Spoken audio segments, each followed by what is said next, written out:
Hello, management at E&E Roofing. My name is Sean Everett, and I am a website analysis expert. I've been asked by the folks over at Zucker Marketing to take a look at your site and see what I come up with. I have found a few things that I think could be easy tweaks for you that would make your website much more effective. And I have the metrics to show you. I'll run it all down so that you can see where I'm coming from and what the numbers actually show. So this is your website. First of all, it's a beautiful website. Lots of nice big photos and custom photos, and oh, you have all sorts of areas that you serve. This is a really smart thing. Um, but here is the issue for me. I'm not so much interested in the aesthetics of a site because once somebody gets to this big, beautiful site, they are going to go in. They're going to read more. They're going to click on things. They're going to, find their way into the site to see what you have going on.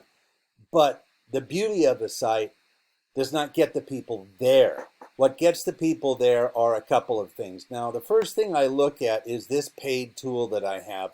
I'm going to come back to that in a second. The second thing I look at is a Google search. And let me show you why. I'm going to have to explain a little bit about how Google works in order for you to see what I'm talking about. Now, the first thing in the Google site is going to be the paid people, the folks who actually paid to have their listing in Google, a Google search.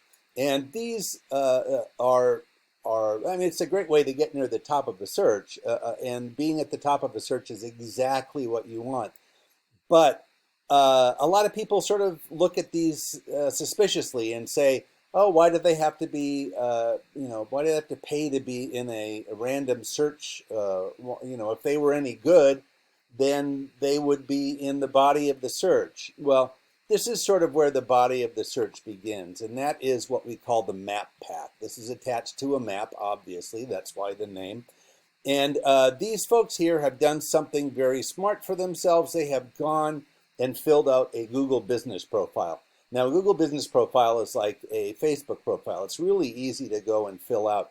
And here, it's going to ask you a bunch of stuff like what year you started your business, what your website, of course, and your physical address are, your hours every day of the week. There's going to be some tick boxes like on-site services or online estimates. And you're going to want to fill absolutely everything out there. You're going to want to make sure that every blank is filled in so that so that it is as thorough as it can be. And the reason is that the Google algorithm rewards thoroughness. Now, the Google algorithm was created in order for Google to provide its customers the most relevant results. And you can see that here. Sort by, when I go to the businesses around on the map, it says sort by relevance or distance. It always defaults to relevance. And that's because they think that their Google algorithm has determined the best sites to see, the most relevant to you. Now, what's relevant is the words inside of it. Let me show you underneath the map pack. We have what we call the organic search results. These are the ones that the Google algorithm has decided should be here. And the way it has decided that is by the content of the website. Let me show you what I mean. The first thing that I see underneath the map pack are Houston Roofing and Construction, Houston Roofing Online. I'm going to refer to them as your Google competitor. Now, here is their website. It's also a beautiful website, lots of nice photos, lots of ways to contact them. Here is your site. The first thing I'm going to do is I'm going to cut and paste your website into a word counter. And you have 734 words. That's wonderful. Here's them. I'm going to do the same. Select all, copy, paste into this word counter.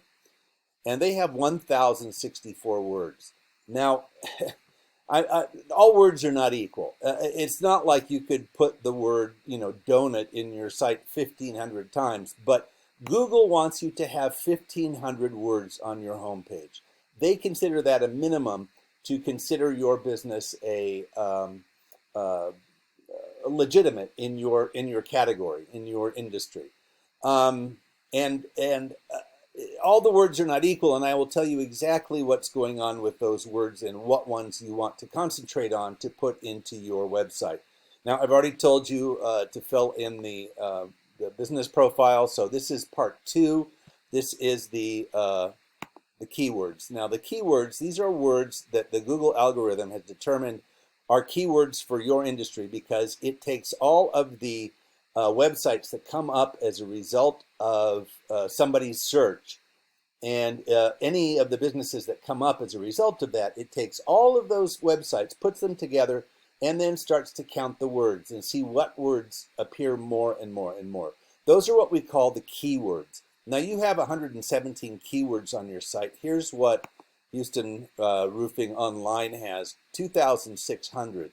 Now, an algorithm is essentially a computer program, and for computer programs, more is better. The bigger number wins. So the keywords that they have win. The words on your website that you have win. They win. So here are the organic words that they have. They have Houston Roofing, Roofing Houston, Houston Roofing Repair, Roofing Houston, Roofing Company, and you can see Roofing Contractor. You can see these are all variations of a theme. Now, all of these are Google searches that somebody has typed in looking for a roofer in Houston, and all of these specific key phrases are satisfied here in the Houston Roofing Online, excuse me, a website. And you can see this person typed in, how long does a roof last in Texas? They have on their blog page, how long does a roof last in Texas? I mean, it's, word for word. So if somebody types that into a search, the Google search engine is going to bring up the actual phrase that is contained in. Now, it's just like looking for, let's say I wanted to buy a red balloon. I'm going to type in balloon manufacturers, right? But what if I type in factory that makes red balloons?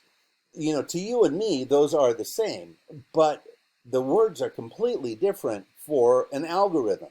So you want to contain as many of the actual phrases, excuse me, that somebody might type into a Google search. I mean, you understand the difference. Like if you're looking for a particular book and you know a couple of lines of it, you type in the lines of that book and it will bring you right to it. It's not going to bring you to a different book because it sounds similar. The algorithm just doesn't work that way. It wants specificity. It wants thoroughness, just like I told you with the business profile. So what you want to do is get all of these keywords into your website.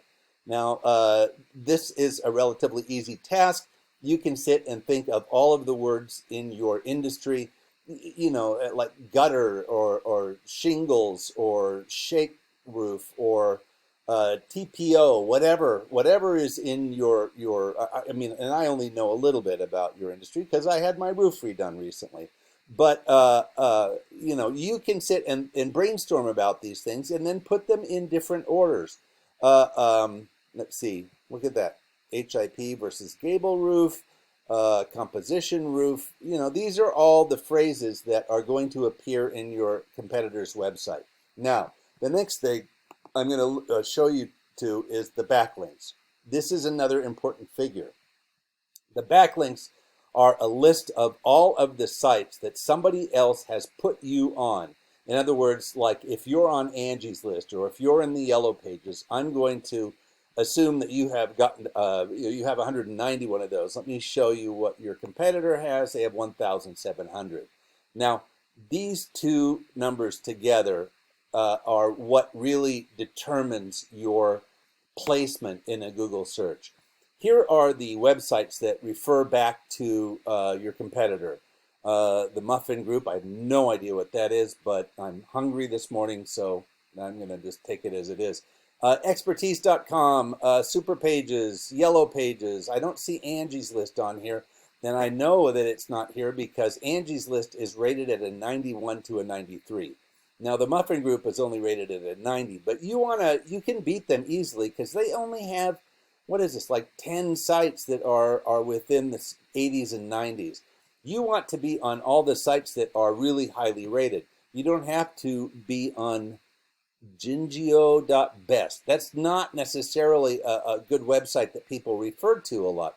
These ratings are based upon how often somebody goes to that site, and they count those sorts of things. This particular tool that I have, Ahrefs, this paid tool, is something that counts those sorts of things because they're all available online. You know, a computer can crawl through there and do the math much quicker than you and I. So here's what the bottom line is. The keywords and the backlinks relate to where you are on the search. And where they are is at the very top of the organic search results. Here is the difference. You had a traffic. These are the number of people that clicked on your site as a result of a Google search last month, and there's 4 of them. And that's down 3 from the previous month. Apparently you had 7 the one before. So the value of that is $17 per click for you. Here is your competitor. They had 3,100 clicks.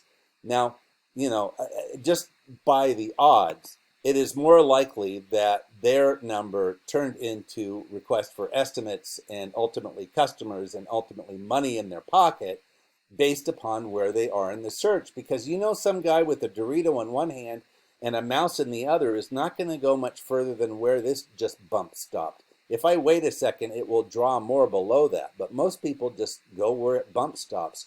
And anything above there is, you know, what they really rely upon. They think, oh, well, these are listed as a result of how important they are or how good they are. And that is not the case at all. You could have the worst roofing company in Houston, and as long as you satisfy the needs of the Google algorithm, that is going to determine your placement in a Google search. And that is going to either make you money or deny you money. Now, all of these things are simple tweaks for your website. This is just free information for you. For me, this would be simple enough because not only do I have a paid tool, but I also, know the internet fairly well, and which is why I'm employed in it. And so, what's easy for me might not be easy for you. I get that. And I'm going to assume that you would rather spend your time roofing than digging into the guts of your website and seeing what keywords are there and what backlinks are there. But that is where I think Eric might come in handy. If you give him a call, if any of this makes sense, just give him a call and he can guide you through the next steps to really raise this number and make yourself some money. Thank you so much for watching. Have a great day.